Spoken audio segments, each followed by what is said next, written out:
Sí, ¿qué están haciendo ahora los rusos y los ucranianos? Rusia llamó a los extranjeros a marcharse, está lanzando más ataques y lo llama represalia. Aquí tenemos otro artículo de IDNES, pero también de otros periódicos, que hablan de que Rusia realmente está amenazando seriamente, diciendo que se avecina un gran ataque. Y no es solo una línea en los medios de comunicación principales ni algo que difunda Lavrov, esto también circula por todo el Internet militar ruso. Aquí tenemos, por ejemplo, un mensaje de Fighter Bomber, que es uno de esos blogueros militares rusos muy radicales y muy agresivos, que a menudo es más papista que el Papa, es decir, difunde tonterías aún más duras que Medvedev o la narrativa oficial rusa. Y eso es básicamente lo que dice, que en respuesta al ataque ucraniano en Starobilsk, a eso definitivamente le echaremos un vistazo más adelante, vendrán más ataques. Que Oreshnik y que la ola de 90 misiles y 600 drones que llegó anteayer, eso es solo el comienzo, que habrá una destrucción masiva de Kiev, de los centros de decisión, fábricas, almacenes y todas esas cosas, edificios gubernamentales y otras cosas como venganza por este supuesto acto terrorista. Y que según su estimación Kiev debería ser arrasada o quedar en un estado inhabitable aproximadamente en el transcurso de un mes. Así que esto lo escribe Fighter Bomber, es decir, un bloguero militar ruso nacionalista, ultranacionalista. Básicamente no es una muy buena fuente de información, pero sí es una buena fuente, digamos, del ánimo entre los nacionalistas rusos y de lo que realmente están tomando como referencia los partidarios más fanáticos de esta guerra. Y también vemos cuál es la línea propagandística que se está manejando, es decir, que Starobilsk fue claramente un ataque contra civiles, y un ataque claramente dirigido contra civiles. Lo de Starobilsk, una ciudad de la región ocupada de Lugansk, fue realmente un incidente muy extraño. Básicamente se podría describir así: en la noche del 21, de la noche del 21 de mayo al 22 de mayo hubo un ataque con más de 16 drones contra este edificio que, según la información rusa, debía servir como internado de la escuela pedagógica local.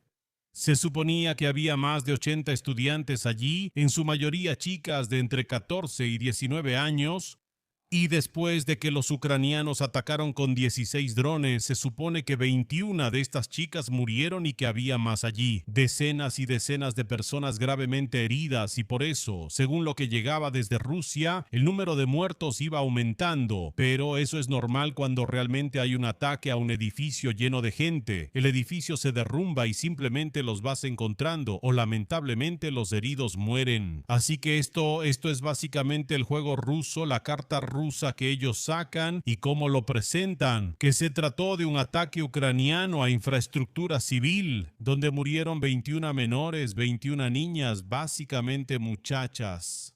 En cuanto a la explicación ucraniana de esta acción, ellos niegan haber atacado un objetivo civil. Aseguran que en ese edificio, en ese internado, no había niñas, no había estudiantes de la escuela pedagógica, sino que estaba el mando de la unidad de drones Rubicon o el cuartel general Rubicon, que en realidad son operadores de drones rusos de élite. Con el objetivo de destruir a estos operadores de drones, esos 16 drones atacaron el edificio y, sinceramente, en este momento no se puede saber si en ese edificio realmente había niñas pequeñas o si había soldados, o si era una combinación, si la mitad del edificio eran soldados y la otra mitad eran niñas pequeñas. Esto es algo que no se puede verificar de manera independiente, básicamente está cubierto por la niebla de la guerra y nunca lo sabrán. Nunca lo sabrán, pero por la naturaleza del asunto, por pura lógica, dado que no tenemos pruebas convincentes de OSINT, es decir, de verificadores independientes, de que fuera solo un objetivo civil, pero al mismo tiempo tampoco tenemos ninguna confirmación independiente de que fuera solo un objetivo militar, simplemente no hay información al respecto, así que tenemos que concentrarnos en la lógica de ese ataque. La lógica de ese ataque indica que realmente los ucranianos pensaron que estaban atacando a militares. No estoy diciendo que fuera 100% un objetivo militar, porque eso no se puede afirmar, ¿ok? Pero digo que los ucranianos 100% no atacaron con la intención de matar civiles, atacaron con la intención de matar a los operadores de drones rusos. ¿Cómo lo supe? Es sencillo porque ese ataque utiliza el modus operandi, es decir, la forma de operar de los ucranianos en el momento en que quieren destruir algún edificio específico donde hay ciertos conflictos de una unidad militar específica. En otras palabras, usaron una gran cantidad de drones desde diferentes direcciones y por eso el edificio se ve así y por eso, si había algunas chicas ahí, tuvo que haber tantas víctimas o pudo haber tantas. Sí, porque realmente el objetivo era disparar al edificio y eliminar totalmente a la mayor cantidad posible de soldados rusos dentro. Si hubiera sido un ataque dirigido a civiles, en primer lugar, no tendría ningún sentido. Y en segundo lugar, la mayoría de las veces cuando se ataca a civiles o se comete terrorismo contra civiles, que por cierto los rusos lo hacen mucho más seguido que los ucranianos, porque los ucranianos son conscientes de que atacar a civiles, especialmente en la región de Lugansk, no es estratégicamente interesante, ni importante, ni un buen paso. Entonces, cuando se ataca y se siembra terror contra civiles, simplemente se lanzan 1 o 2 drones y la mayoría de las veces se lanzan sobre Moscú o sobre alguna ciudad realmente rusa. Realmente no existe ninguna razón por la que los ucranianos matarían de manera tan brutal y deliberada a civiles en Lugansk. En realidad, tampoco existe ninguna confirmación ni precedente de que lo hayan hecho en Moscú. Pero si ya lo hubieran hecho en algún lugar, probablemente lo habrían intentado en Moscú o en Belgorod o incluso en Kursk antes que aquí en Lugansk. Entonces, respecto a ese ataque, sí, es totalmente posible, no se puede verificar que los ucranianos se hayan equivocado de objetivo, que hayan sido engañados por los rusos, quienes a menudo esconden a sus soldados en edificios civiles y combinan edificios civiles con militares, y así enviaron los drones simplemente con el objetivo de destruir a esos soldados sin saber que había chicas ahí. Eso perfectamente pudo haber pasado.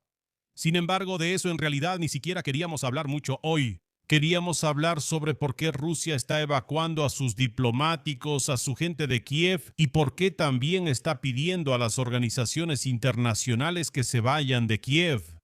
Y esto está respaldado precisamente por esta amenaza de que Kiev será destruida y que será inhabitable.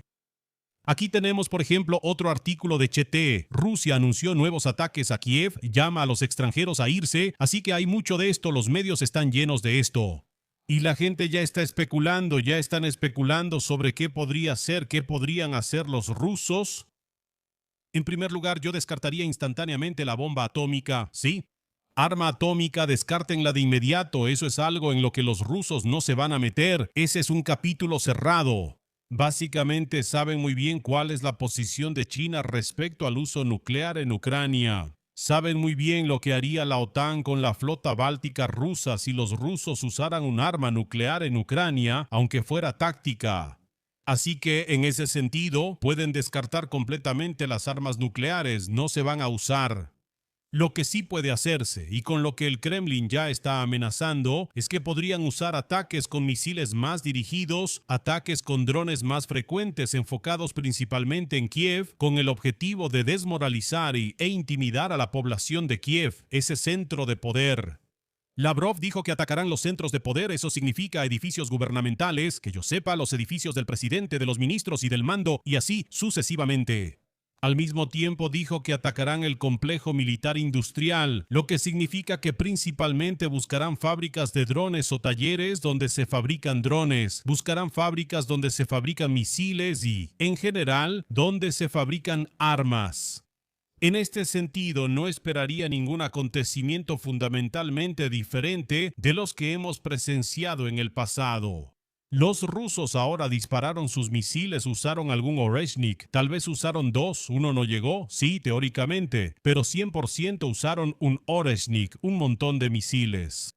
Ahora no serán capaces de realizar un ataque tan masivo durante un tiempo hasta que vuelvan a acumular algunos misiles. Así que seguirán lanzando misiles, sí, volarán varios al día, tal vez decenas, pero definitivamente no será así. No serán 90 misiles, tal vez habrá cientos de drones al día, pero definitivamente no serán otros 600 o 700 drones cada día. En general, si los rusos, según sus propias palabras, quieren centrarse en Kiev, básicamente es una confirmación de que ya no saben cómo operar en el frente, que no son capaces de romper la línea del frente y que están atascados. De manera similar, los ucranianos también están atascados en el frente porque hay demasiados drones, demasiada vigilancia. La mayoría de los soldados que mueren por culpa de los drones. Además, mueren incluso antes de llegar al frente, durante el traslado a la línea cero. Así que en este momento los avances ahí son más o menos de decenas a cientos de metros, las ganancias de territorio son mínimas, las pérdidas de soldados rusos son extremas, los reclutamientos son menores que esas pérdidas. Por lo tanto, esto es una confirmación clara, incluso estas amenazas de que los rusos están desesperados, que están jugando la carta de las amenazas, que están jugando la carta de la intimidación y que una vez más, cuando no les va bien y cuando sucede algo que simplemente no les conviene propagandísticamente, una vez más, cuando parece que el frente está jodido porque su ofensiva también está atascada. Por cierto, ahora mismo está en marcha la ofensiva de primavera, ¿verdad? Como que no nos hemos dado cuenta en cuanto al movimiento en el frente. Así que de nuevo recurren al modo amenazante. En modo amenazante, de nuevo intentan sembrar miedo. Afortunadamente no les está funcionando mucho. Porque, por ejemplo, Estados Unidos no se asustó. Lavrov llamó a Estados Unidos, habló con Rubio, habló sobre que habría ataques, que tal vez los estadounidenses deberían retirar a su gente. Y, por supuesto, además de eso, quería informar a los estadounidenses de que tal vez se usarían algunos misiles que los estadounidenses podrían teóricamente considerar como una posible amenaza para Europa o Estados Unidos. Y esto es algo que se hace comúnmente en esta guerra, que cuando los rusos quieren usar algunos misiles o algunos medios que teóricamente los europeos o estadounidenses podrían considerar como un posible riesgo de ataques a Europa o a América, los rusos advierten de antemano para evitar precisamente algo que no quieren, como una reacción descontrolada de algunos soldados o de algunos comandantes en los lugares de lanzamiento de armas del juicio final o en los lugares de lanzamiento de armas que sirven para destruir misiles que los rusos podrían usar. En otras palabras, con esto previenen no solo un incidente diplomático, sino también uno militar, porque alguien en Occidente podría entrar en pánico y considerar el ataque ruso con un misil balístico a Ucrania como un posible riesgo para Europa o Estados Unidos. Así que esto se comunicó. Sí, pero al mismo tiempo es bueno decir que en Estados Unidos esto no fue completamente escuchado. Estados Unidos no tiene miedo, pero tampoco prometió ninguna ayuda a Ucrania, a diferencia de Europa y de los países europeos que sí dijeron que van, ayudan y mantienen la línea. Así que Estados Unidos sigue presionando por una solución pacífica, pero básicamente siguen diciendo que les vale madre porque las negociaciones de paz no avanzan y no sirven absolutamente para nada. Sin embargo, no se asustaron. Además de eso, por supuesto, también tenemos la reacción en el Congreso, que está tratando de impulsar algún tipo de nueva ayuda para Ucrania. Hay peticiones que están firmando los demócratas, pero también algunos republicanos diciendo que se debería ayudar más a Ucrania y que se debería bloquear más a Trump respecto, por ejemplo, a su levantamiento de sanciones al petróleo ruso y esas cosas. Así que en Estados Unidos, en el Congreso, también está pasando algo. Hay ruido ahí. Al mismo tiempo, respecto a la bomba atómica, es necesario mencionar que si se usara una bomba atómica, de repente todas estas negociaciones caerían. Por lo tanto, los rusos ya no podrían jugar este juego del gato y el ratón con los estadounidenses y en general eso los pondría en una posición peor en lugar de una mejor si lanzaran una bomba nuclear táctica sobre Kiev. Sí, Kiev. Eso sería destructivo para los intentos rusos de hacer cualquier cosa relacionada con operaciones híbridas en Europa o de manipular a Estados Unidos con trucos baratos. Sí, esto, no, una bomba nuclear realmente es impensable. Sería una decisión no estratégica, no es una decisión pragmática. Sería completamente estúpido desde cualquier punto de vista. Así que, de nuevo, en serio, no tienen que preocuparse por esto y Kiev tampoco tiene que preocuparse por eso. Kiev ahora tiene que preocuparse por ataques concentrados que serán más frecuentes precisamente en Kiev y menos, por ejemplo, en otras ciudades secundarias. Así que en resumen, los rusos están tratando de amenazar porque están histéricos, ya que la guerra no les está saliendo según lo planeado. Los estadounidenses siguen dejándose intimidar y quieren resolverlo diplomáticamente. Los europeos siguen sin dejarse intimidar y quieren seguir apoyando a Ucrania militar y económicamente de manera firme. Por supuesto, los 1000 blogueros rusos están histéricos y quieren ver alguna destrucción, algún resultado, porque temen que si eso no sucede, habrá una movilización que podría involucrarlos a ellos mismos, lo cual definitivamente no quieren. Luego, por supuesto, tenemos el problema de que los rusos probablemente se enfocarán en Kiev. Pero esto no asustará ni a los habitantes de Kiev ni a los ucranianos, porque ya están forjados en el infierno y el fuego de la guerra. Y aunque por supuesto hay cierta desobediencia civil, decenas y cientos de personas a veces gritan a los reclutadores cuando se comportan mal y cosas así. También hay casos en los que el comandante Syrskyi fue llamado idiota cuando tomó una mala decisión sobre cómo atacaría una unidad y no salió bien. Así que claro, hay problemas aquí, hay divisiones tanto entre los comandantes en el ejército como entre los ciudadanos. Eso es bastante común, pero nada tan terrible. En cuanto a la bomba atómica, no se va a usar. En cuanto a los ataques a objetivos civiles y centrarse en Kiev, eso es un error estratégico histérico que ya le costó la victoria y todo a Hitler.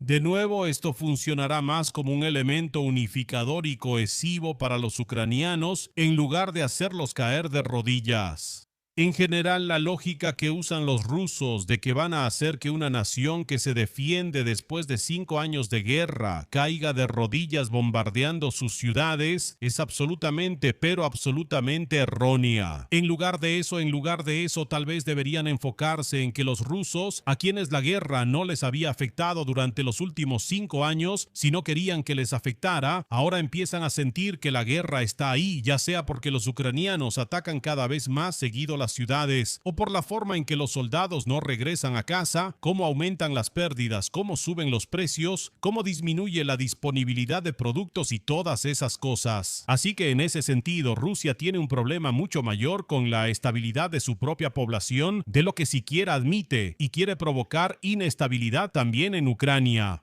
Pero como dije, los últimos 5 años de guerra y presión han forjado al pueblo ucraniano en, bueno, si no en un diamante, al menos en algo muy sólido que ya no se va a romper bajo más presión.